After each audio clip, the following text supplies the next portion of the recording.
In the cold morning mist of the San Juan Mountains, a strange, broken cry made Ranger Ethan stop his truck instantly. What he found wasn't a person, but a starving mountain lion cub clinging to a torn gray bag as if it were the last thing it had in this world. And when that bag finally opened, the truth inside stunned everyone. The sun had not yet risen above the ridges of the San Juan Mountains when Ethan Ward pulled his Forest Service truck onto the narrow service road that wound along the valley wall. Morning had always been his favorite time out here. The cold still held the earth in its grip. The birds were just beginning to stir, and the light, thin and silver, poured through the pines in soft ribbons. At 59, Ethan had spent most of his life in these mountains, long enough to recognize every curve of rock and every bend in the trail. He knew the wind patterns, the smell of rain before it arrived, and the way sound traveled differently depending on how the air settled. But what he heard today didn't belong to any morning he'd ever known. He had just turned off the radio, an AM station playing a slow country song interrupted by a commercial for senior healthcare insurance, when a thin, fractured cry lifted through the cracked window. It drifted up from the valley floor, carried by the fog still clinging to the creek bed. Ethan froze. The sound came again, higher this time, broken at the end, like a breath cut short. It wasn't a coyote, wasn't a fox, and wasn't any mountain lion vocalization he recognized. It sounded young, helpless, hurt. He eased the truck to a stop, the vehicle settling with a low creak. For a long moment he sat still, listening. Another cry, sharper, desperate, cut through the mist. Ethan grabbed his pack and stepped into the cold morning air, locking the truck behind him. The mountains were quiet except for the distant creek and that unsettling sound echoing in uneven intervals. He knew distress when he heard it. And he knew that, in the wild, a cry like that almost always meant one thing. Something young was in trouble. Ethan followed a narrow trail that angled down toward the valley. Frost-crusted pine needles cracked under his boots, and the fog swirled like smoke around his legs. The cries came faster now, each one tugging him deeper down the slope. His breath hung in the air in thin white trails, and even though he moved carefully, his heartbeat thrummed in his ears. He'd seen plenty of pain and plenty of loss in these mountains. Injured elk tangled in barbed wire, abandoned dens, even a mother bear sobbing over a cub lost to early frost. But this one sounded almost human. When he crossed a fallen log and stepped into the clearing below, the fog parted just enough to reveal a small shape near the water's edge. At first, Ethan thought it was a fawn, but then it lifted its head, and he saw the rounded ears, the faint adolescent patterning on its coat. A mountain lion cub, 4, maybe 5 months old, lay propped on its side, trembling violently. But that wasn't what made Ethan stop cold. The cub wasn't just lying there. It was wrapped around something. Held tight against its chest was a canvas bag, gray, frayed, stained with dirt and pine needles. One torn strap had wound itself around the cub's foreleg as if tied there on purpose. Its tiny claws dug into the fabric like hooks. Every time the cub inhaled, its body shuddered, and when Ethan stepped forward, the little lion let out a cry so raw and broken that it echoed between the trees. "Easy," Ethan murmured, voice low and steady. "I'm not here to hurt you, kid." The cub didn't understand. It pressed its face into the bag for a moment, almost as though it were hiding in it, then glared up at him with wide, gold eyes rimmed in red. Its tail twitched weakly across the frosted grass. The sound it made next wasn't a hiss, wasn't a snarl. It was a sob. A true, shuddering sob that hit Ethan so hard he felt his heart tighten in his chest. something else moved. A scrape of claws on stone drew Ethan's eyes upward. On a ledge overlooking the clearing, a wolf stepped out of the fog. Its coat was a mottled gray, thick with winter weight, and its pale eyes locked immediately onto the bag in the cub's grasp. The wolf didn't blink. It didn't move toward Ethan. It didn't even lower its head. It simply stared at the canvas bag as if that was the only thing in the world that mattered. "Damn," Ethan whispered. Another shape eased into view beside the wolf, then another. 3 adults, maybe more, hidden in the mist. A small pack, quiet, patient, waiting. Winter had been long this year, and food scarce. A weak cub like this was an opportunity. But the wolves' focus unsettled Ethan more than their presence. They weren't fixated on the cub. They were fixated on whatever was inside that bag. Ethan slowly lifted his radio without taking his eyes off the wolves. "Dispatch, this is Ward," he said quietly. "I've got a mountain lion cub, injured, clutching some kind of bag. I've also got at least 3 wolves on the ridge above us. Requesting immediate wildlife rescue response. Code 1. As he lowered the radio, the cub let out another cry. Louder, sharper, full of panic. It curled tighter around the bag, as if afraid someone, or something, was going to take it away. Ethan watched the wolves shift their weight, heard the soft click of their claws on the rock. This situation was seconds away from turning bloody. Ethan crouched slowly, palms open. "Hang in there, kid," he said softly. "Help's coming." The cub's gaze flicked between him and the wolves. And then, with a trembling breath, it did something Ethan would never forget. It pulled the bag closer to its chest, pressing its small face against it like it was clinging to a memory, one it couldn't afford to lose. The wolves tensed. The cub sobbed. And Ethan realized, with a cold knot settling in his gut, that whatever was inside that old canvas bag was more important to this little mountain lion than its own life. Fog still clung to the valley floor like a low ceiling when Ethan heard the approaching engines, a pair of trucks struggling up the rocky service road.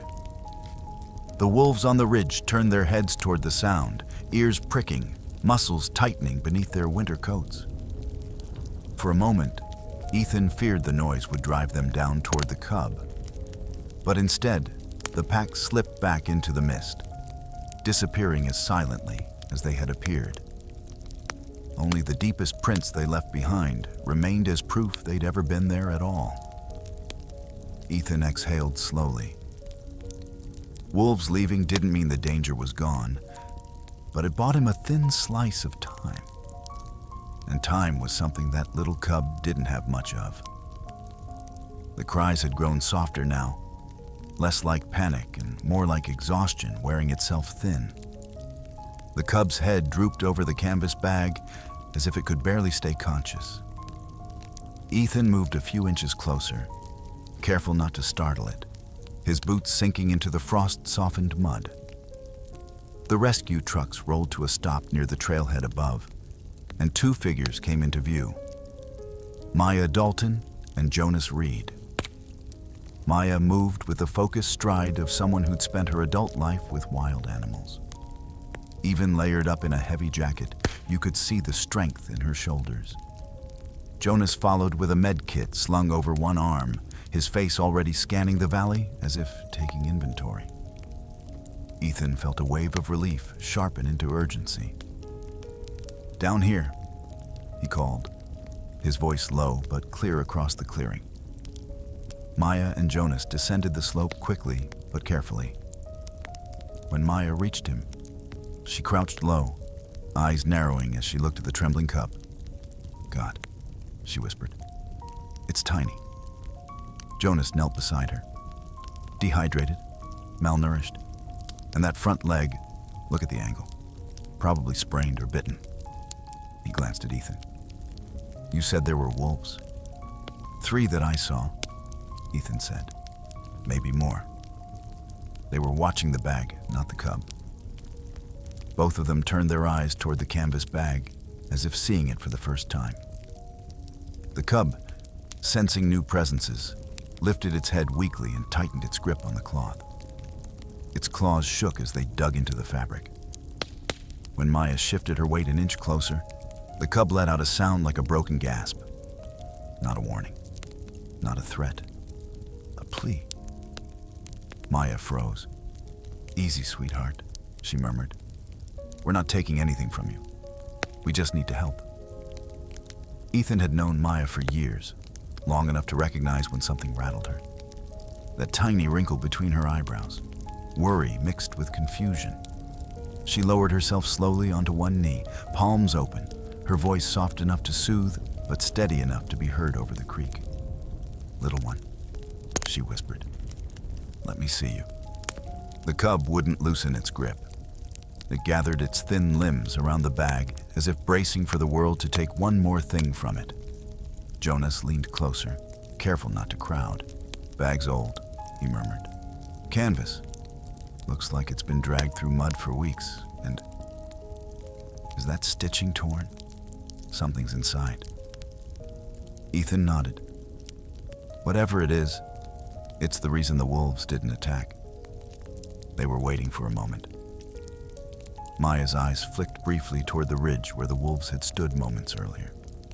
Her voice dropped. "They'll come back." The air shifted then, a subtle, chilling breeze that slipped down the ridge and brushed the grass. The cub shuddered so hard that its tiny paws momentarily slipped on the fabric. It let out a soft, broken cry, weaker than before. Ethan felt that sound settle into his bones. He had grandkids not much older than that cub. He knew the sound of something too small, trying too hard to survive. "We need to get it out of here," Jonas said quietly. "Syringes ready? I can sedate." "No," Maya cut in. "Not with wolves nearby. Sedation makes it vulnerable. We need to secure it physically. Keep it conscious until we're away from the valley." Ethan looked at her. "Can you get close enough?" Maya's jaw worked slowly, calculating. "Maybe. But whatever's in that bag is part of the reason it's still fighting. If we try to take it away..." She didn't finish the sentence. She didn't have to. The cub had already shown how it responded to the threat of losing that bag. Jonas reached into his pack and pulled out a loose weave catch towel. "We'll have one shot. You talk to it." I move in slow. "Ethan covers us." Maya nodded, then lowered her voice even more, letting it drop into that gentle rhythm she used with injured deer and bear cubs. "Hey there," she whispered softly. "Look at me.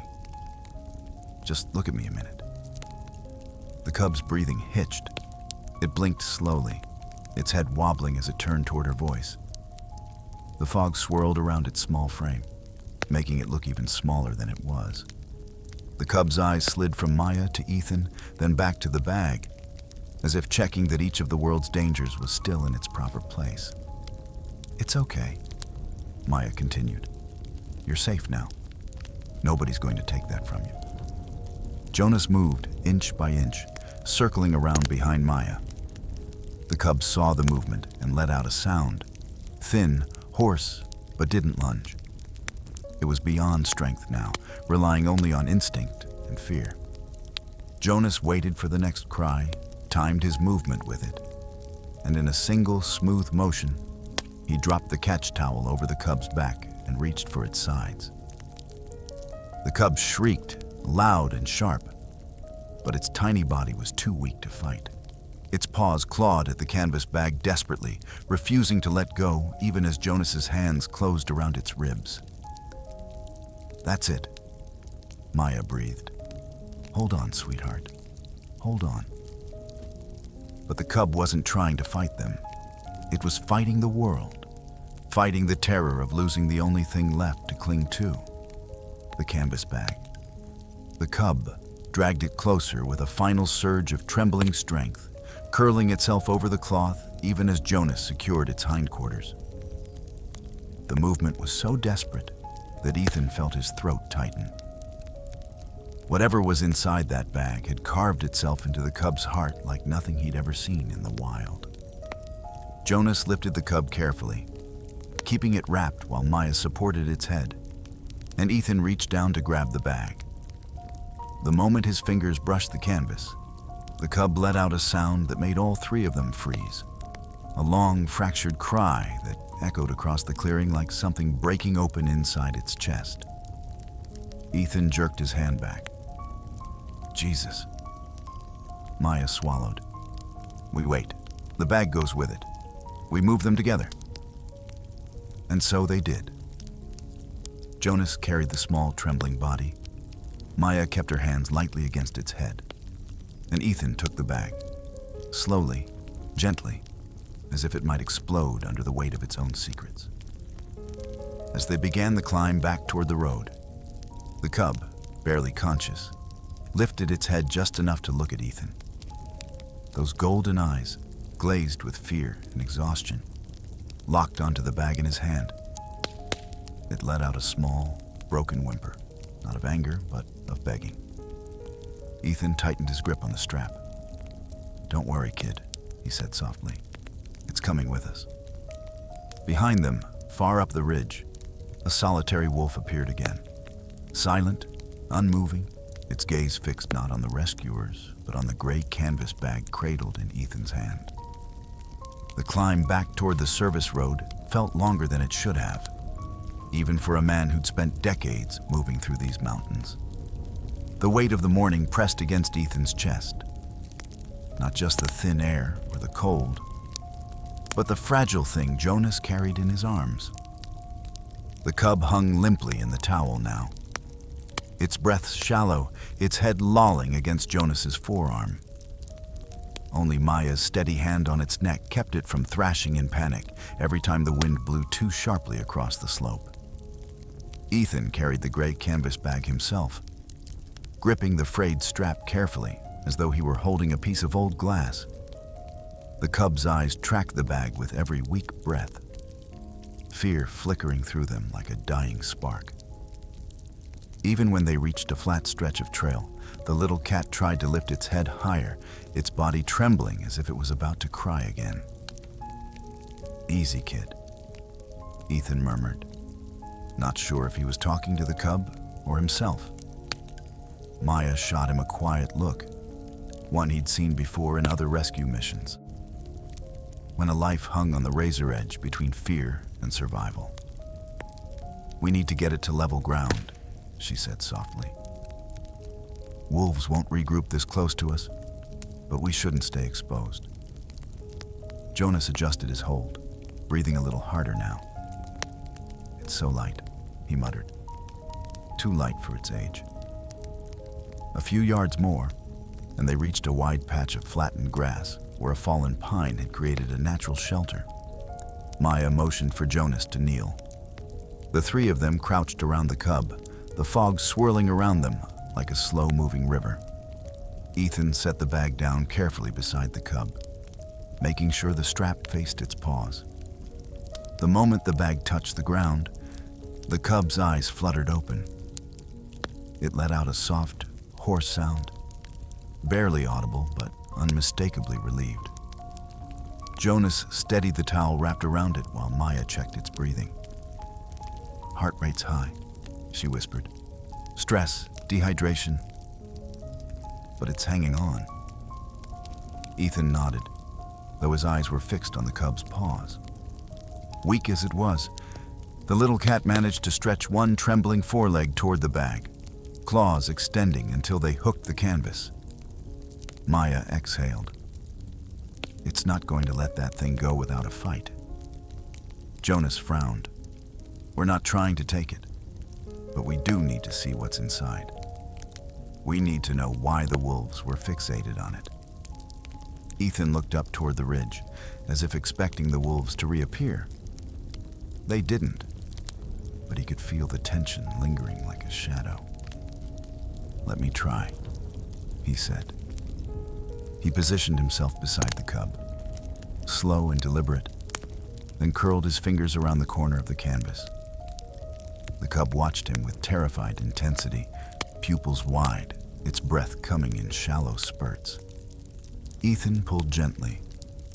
The cub reacted instantly. It didn't growl. It didn't even try to bite. Instead, it released a sound so powerful, so raw, that it felt like the air vibrated. A scream, not the kind a mountain lion usually made, not even close. This wasn't a warning or a roar. It was a cry ripped from the deepest part of something already broken. The scream tore through the mist, bouncing against the rock walls and shooting straight down Ethan's spine. Maya flinched. Jonas froze. Even the wind seemed to stop. The cub's whole body convulsed as it tried to drag the bag back beneath its chest. It clawed desperately at the fabric, pulling so hard that Jonah had to catch it before it injured its leg again. "Easy, easy," Maya whispered urgently, hands moving to support the cub's tiny shoulders. "No one's taking it. No one's taking anything. You're okay." But the cub didn't hear her, not through the panic. Its breathing turned frantic, its paws slipping against the fabric as it tried to curl itself around the bag again. Ethan let go immediately, his own chest tightening with guilt. "I wasn't pulling hard," he whispered. "It doesn't matter," Maya said softly, eyes glistening. "It thinks that bag is life or death." Jonas steadied the towel again. "We need to get a better hold on it. I can keep its back legs secure. Maya, you take the front. Ethan, if you can distract..." But the cub interrupted him with another sound, softer this time. A trembling whimper that scraped out of its throat like it had been dragged across gravel. It pressed its tiny head against the bag, its nose buried in the canvas. It trembled violently, curling its body around the bag with every ounce of strength left. "It's terrified," Ethan murmured. "Not just terrified," Maya said. "It's grieving." Jonas blinked at her. "Over a bag?" Maya didn't answer right away. She studied the cub, her brows knitting tighter. "I've seen this kind of behavior before in orphaned cubs," she finally said. "They anchor to objects that smell like their mother. But I've never seen one latch onto something this strongly." Ethan swallowed. "And you're saying..." "I'm saying this isn't just instinct," Maya interrupted. "This is attachment. Whatever is in that bag, it meant something to its mother. And now, it's all the cub has left." Jonas shifted his weight. "We still need to know what's inside." Maya nodded grimly. "We do. But this isn't something we can yank away. If we traumatize it now, we risk shock. And shock kills faster than injury." Ethan felt a chill travel through him that had nothing to do with the cold mountain air. The cub lifted its head again, meeting Ethan's gaze. Its golden eyes were wide, pleading, as if asking a question it couldn't voice. "No, don't take it. Please." Ethan breathed out slowly. "We'll open it near the cub," he suggested. "Let it see. Let it know we're not stealing anything." Maya considered that, then nodded. "All right, slowly." Jonas moved behind the cub, securing its hind legs gently in case it tried to lunge. Maya steadied the front, careful not to restrain more than she needed to. Ethan slid his hands beneath the side of the bag, lifting the flap slowly, giving the cub time to adjust. "Easy," he whispered again. "We're right here." The cub's breathing hitched. Its eyes flicked from Ethan's face to the bag. And then, with its last reserves of strength, it pressed its cheek against the canvas as if it were bracing itself. Ethan opened the bag. Metal clinked. A sharp, cold sound like keys dropping onto stone. Maya's breath caught. Jonas leaned in. Ethan froze. Inside the bag, barely visible in the dim morning light, were shapes, round, metallic, and numerous, shifting against each other as the flap fell open. Varying colors, varying sizes, all tangled together. Collars, dozens of them. Some tiny enough for kittens, some slightly larger, some with name tags attached, others worn down by teeth or weather. A handful had initials carved or scratched into the metal plates. Each one carried the faint scent of animals, different ones, different ages, different years. "What the?" Jonas whispered. Maya covered her mouth. Dear Lord. Ethan felt the weight of the moment settle around them like the lingering fog. They all looked back at the cub. It lay trembling, its eyes half closed, face still pressed against the bag, as if trying to disappear into it. The sound it made now was small and heartbreaking, a quiet thread of grief woven into the cold mountain air. Whatever story these callers told, it was not a simple one. And the little mountain lion cub had been guarding them with its life. For a long moment, no one moved. The mountain air hung still around them, and even the fog seemed to pause as the reality of what lay inside the bag slowly sank in. The collars, some bright, some faded, some bent as if bitten or clawed, glimmered faintly in the pale morning light. A few had tiny bells attached. One had a heart-shaped tag. Another was scratched so deeply it must have been worn for years before ending up here. Maya reached toward the bag, her gloved hands trembling just slightly. "This is impossible," she whispered. "There are too many of them." Jonas shifted beside her, brow furrowing. "Pet collars. These aren't wild animals. These belong to someone's cats and dogs." Ethan didn't answer. His eyes were fixed on the little cub, which lay half collapsed against the grass, still touching the canvas with the tips of its claws. Its breaths were thin now, each one a small push against the exhaustion dragging it downward. But even with its eyelids barely lifted, it stared at the pile of collars as if watching a part of its world spill open. Maya carefully picked up a collar, a small pink one with a worn buckle. She turned it over in her hand. "There's an inscription," she murmured. She squinted. "Molly." She swallowed. "That's a house pet's name." Jonas reached into the bag, pulling out another. "Look at this," he said softly. The tag was engraved with a number that had been scratched halfway off. He turned it over. "This one has a date, 3 years ago." Ethan felt a cold weight settle deeper into his stomach. "All from around here?" "Looks like it," Jonas said. "Different sizes, different ages. This isn't one incident. This is years." The cub let out a low, shuddering moan. Not loud. Just enough for the three of them to feel it. Ethan instinctively placed the bag closer to its paws, and the little lion eased its cheek against the canvas again as though afraid it might disappear. "What in the world happened out here?" Maya whispered. "A mountain lion mother collecting collars? Why? How?" Ethan crouched slowly beside the cub. "There has to be a reason," he said quietly. "Animals don't do things like this without one." Jonas nodded. "Especially not mountain lions. They stash food, they hide their cubs, they avoid people. They don't gather souvenirs." Maya ran her fingers through the bottom of the bag again, separating the layers of collars. "This wasn't random. Look." She held up a clump of fur, tan, long, unmistakable. She carried this bag regularly, probably dragged it. There's so much of her fur in here. Ethan let that sink in. "The mother did this," he said softly. "Not the cub." The cub stirred weakly at the word mother, its head twitching against the towel. Its paws tightened around the edge of the bag. Maya nodded sadly. She protected this bag, and the cub watched her do it, probably every day. She paused, and now she's gone. Jonas swallowed hard.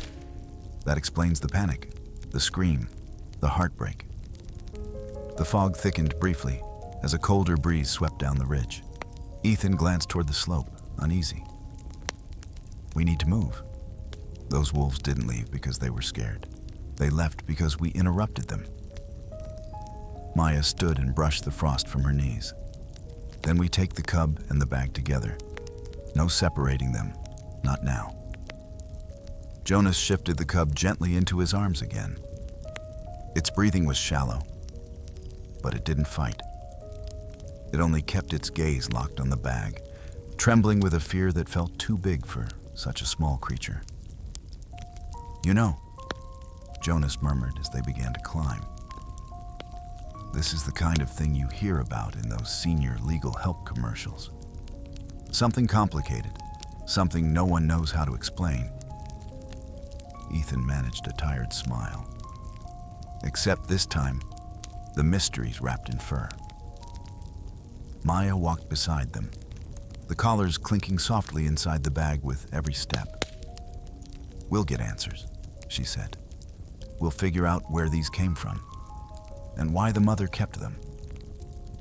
The ground flattened out near the top of the trail, and the mist began to thin, letting sunlight spill through the trees in warm streaks. But warmth didn't reach the cub. Its eyelids drooped, and its head sagged in Jonas's arms. Ethan felt a knot twist in his chest. "Stay with us, kid," he muttered. "You're almost safe." They reached the trucks, and Maya opened one of the transport crates, lining it quickly with blankets. The cub barely reacted when Jonas set it inside. Only when Ethan placed the canvas bag next to its face did it lift its head again, eyes filled with something older and deeper than fear. Grief, maybe, or memory. The collars clinked again as the bag settled beside the cub, the soft metal tapping echoing faintly against the crate's interior. Ethan felt the sound in his bones. What would make a mountain lion mother carry these for years? Jonas asked quietly. Why collect collars? Maya didn't answer.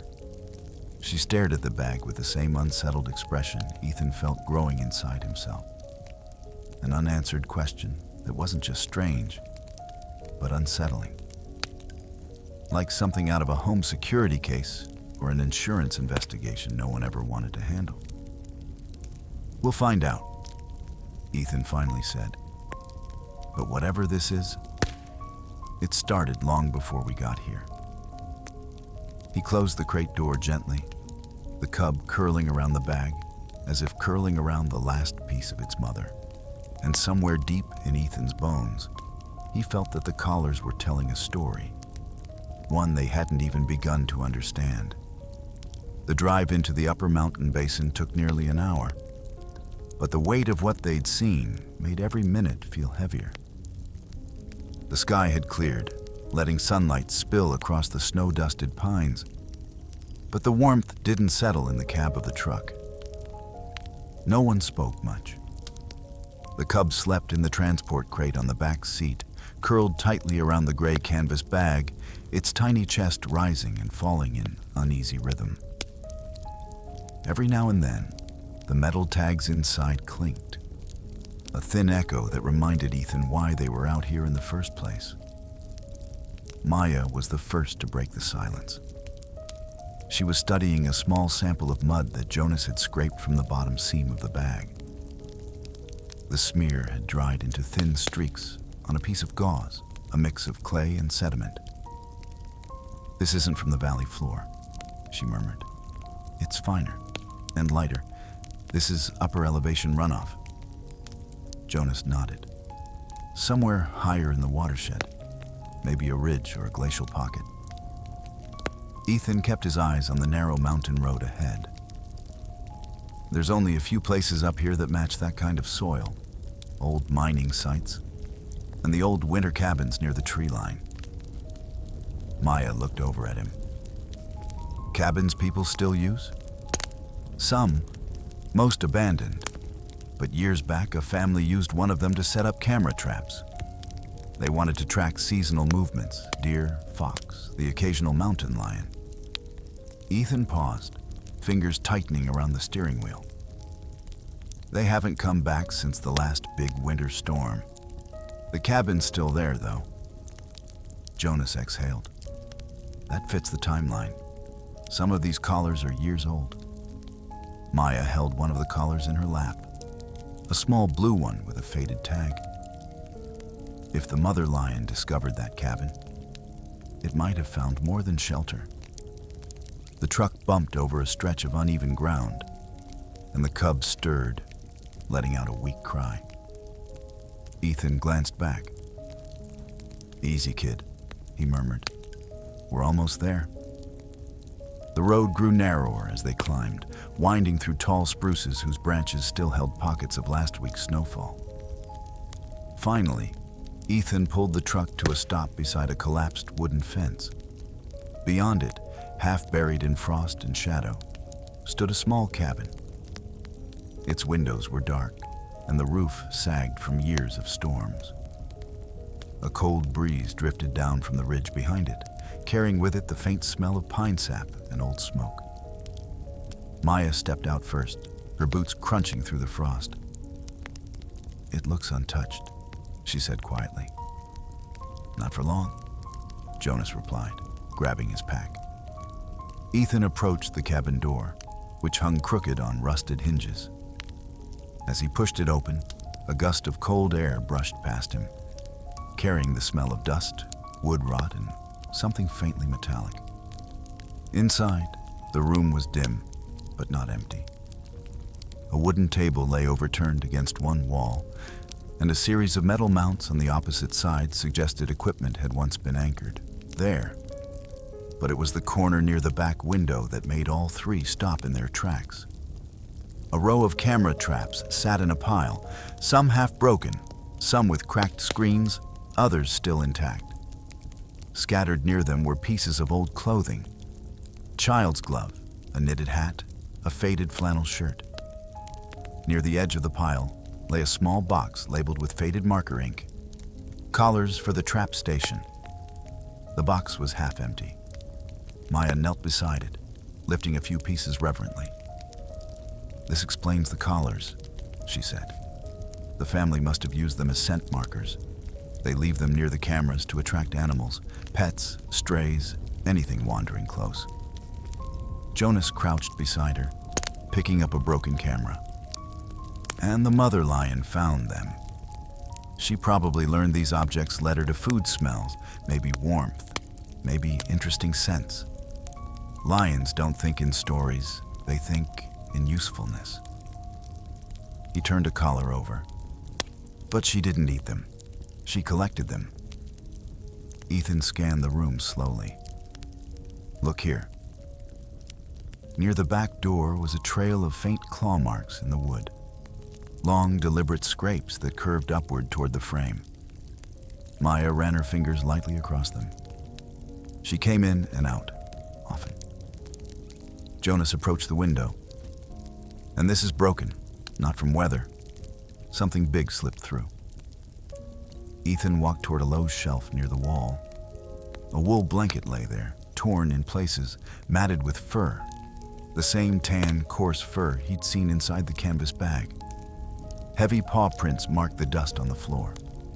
Smaller ones, barely the size of Ethan's palm, stood beside them. "Mother and cub," Ethan murmured. "They used this cabin as a shelter during storms." Maya nodded slowly. She collected the collars and kept them here. She probably believed they were soft, familiar objects. Good for lining a den. Good for keeping her cub warm. Jonas set the broken camera down. This wasn't a predator keeping trophies. This was a mother building a home. A quiet sound made them all turn. The soft groan of the cub waking in the truck. Ethan stepped back outside, the cold air hitting him like a reminder of how little time they had. The cub was awake now, its eyes unfocused, body weak. When it saw the gray bag still beside it, it let out a faint exhale, half a sigh, half a whimper. It nudged the canvas with its nose, dragging it closer with the tip of its paw. Maya approached, her voice gentle. "It knows this place," she whispered. "It was here. It grew up near here."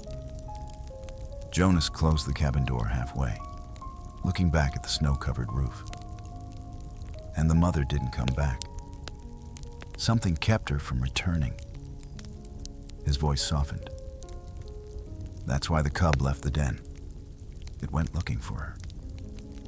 Ethan leaned against the side of the truck, taking in the scene, the abandoned cabin, the scattered collars, the claw marks, the broken camera, the tiny cub clinging to a bag full of memories. "This is where it started," he said quietly. "This cabin, this collection, this home." Maya brushed a hand over the cub's back, her voice thick with feeling. "And we just found what's left of their world." Jonas glanced toward the ridge.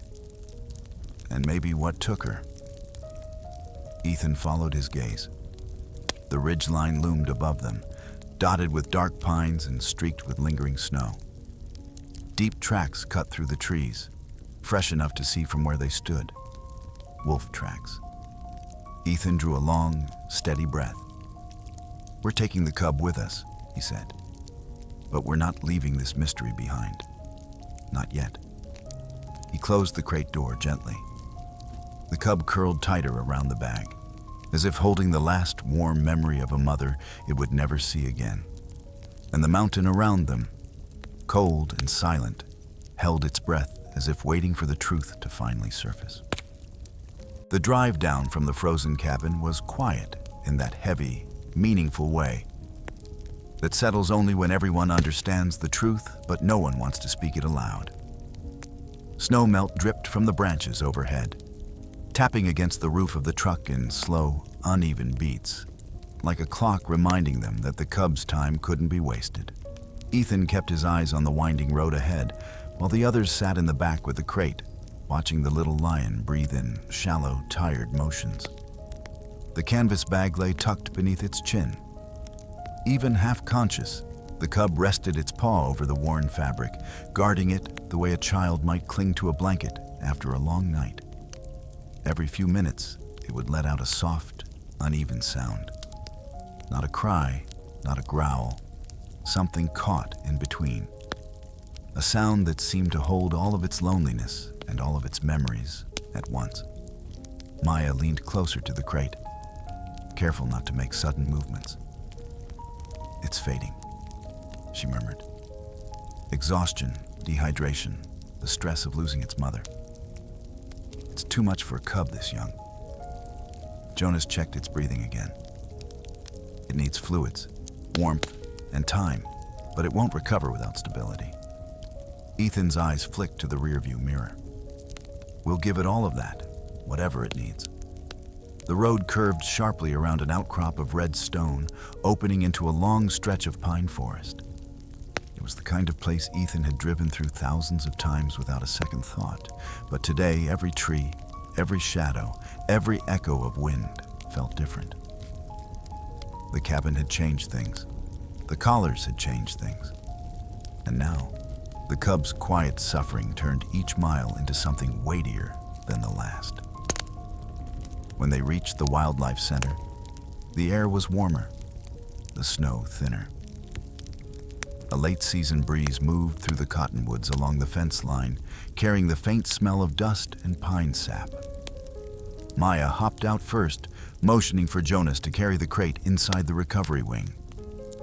Ethan followed closely behind, the old canvas bag slung over his shoulder like something fragile. Inside, the center was calm. The hum of the heating units, the soft beeping of monitors from the veterinary wing, and distant voices from the staff room blended into a steady, comforting rhythm. Jonas placed the cub's crate on a padded table, and Maya immediately moved to adjust the overhead lamp, bathing the little lion in warm golden light. The cub stirred, blinking slowly. Its gaze locked onto the bag. It tried to shift closer, but its legs were too weak to carry its own weight. Ethan placed the bag next to its head, and only then did the cub relax, letting out a soft exhale that trembled at the edges. Jonas prepared the IV line, drawing a long breath. "We'll get fluids in. That's the first step. Then food, warmth, and quiet." Maya nodded. "And the bag stays with it. It's not ready to let go." Ethan stood back, watching the little lion as the fluid drip began to run. "You know," he said quietly, "I've handled a lot of cases. Lost animals, injured animals. But I've never seen anything like this." Maya didn't look away from the cub. "This is grief," she said simply. "Real, deep grief. Animals feel it. We just don't always see it this clearly." The words hung in the warm air, lingering like dust in sunlight. Hours passed. The cub slept fitfully, waking only long enough to touch its nose to the canvas bag before drifting back into uneasy dreams. Ethan stepped outside for a moment, letting the cooler evening breeze settle his thoughts. The sky was turning amber and purple at the edges, the kind of sunset older folks like to sit and watch from their porches, the kind that reminded you about the value of family, protection, and stability, the things companies like to talk about in commercials for home insurance or financial planning. He understood why. Moments like these made a person think about what was worth holding on to. When he returned inside, Maya and Jonas were standing by the door of the recovery room. They looked tired, but hopeful. "It's stable," Jonas said. "Weak, but stable." Maya folded her arms. "But we have a decision to make. This cub isn't just any cub. It's been exposed to humans. It's imprinted in strange ways, and without its mother, it will never learn how to survive out there." Ethan felt the weight of her words. "So, you're saying we can't release it?" "Not safely," Maya replied. "It needs long-term care, a controlled environment, a place where it can learn how to be a mountain lion again without being thrown into danger." Ethan nodded slowly. "The sanctuary." Maya's eyes softened. "It's the best chance it has. Miles of protected space, experts who understand big cats, and no wolves, no threats." Jonas added, "And it can keep the bag. If it helps it adjust, we let it." The decision settled over them like a slow, warm exhale. Ethan walked back into the recovery room. The cub lifted its head when it heard his boots, its golden eyes soft with exhaustion. Ethan crouched beside it. "You're not going back to that valley," he said quietly. "Not to the cabin, not to the cold. We're taking you somewhere safe." The cub blinked, slow and deliberate, and nudged the bag gently with its nose. There was trust there. Something fragile and unexpected. Something earned. The next morning, under a pale blue sky brushed with thin clouds, they loaded the cub into a transport carrier lined with soft blankets. The canvas bag lay beside it, tucked beneath its tiny paws. Maya rode in the back, making sure the cub didn't shift too much on the winding roads. Jonas followed in another vehicle, bringing the medical supplies. The sanctuary lay 2 hours away, nestled in a protected mountain basin. As the truck approached, tall fencing appeared between the trees, hidden so well it almost blended with the natural landscape. Behind it, wide enclosures spread across the foothills, rocks, trees, shadowed dens, and wide open sky. When they carried the crate through the gate, the cub stirred. It pressed its head against the bars, looking outward with something like cautious hope. Maya opened the crate door slowly, giving it room. The little lion stepped out, wobbly at first, then steadier as it crossed the soft earth. It looked back once, straight at Ethan. Their eyes met, a long, quiet moment that stretched between them like a bridge. Then the cub turned and walked deeper into the enclosure, the canvas bag held gently in its mouth. At the base of a large rock, it set the bag down and lay beside it, curling into a small, tawny shape warmed by the morning sun. Maya placed a hand on Ethan's arm. "It's going to be all right." Ethan nodded. "Yeah," he whispered. "It finally is." From the fence line, he watched the cub settle in beside the only thing it had left from the life it lost. A simple gray bag filled with memories. And for the first time since they found it crying in the fog, the valley's cold silence felt far away. The cub wasn't alone anymore. It was home. And somewhere in the quiet warmth of the mountains, the spirit of its mother and the strange little world she had built for her baby out of scraps and lost things finally came to rest.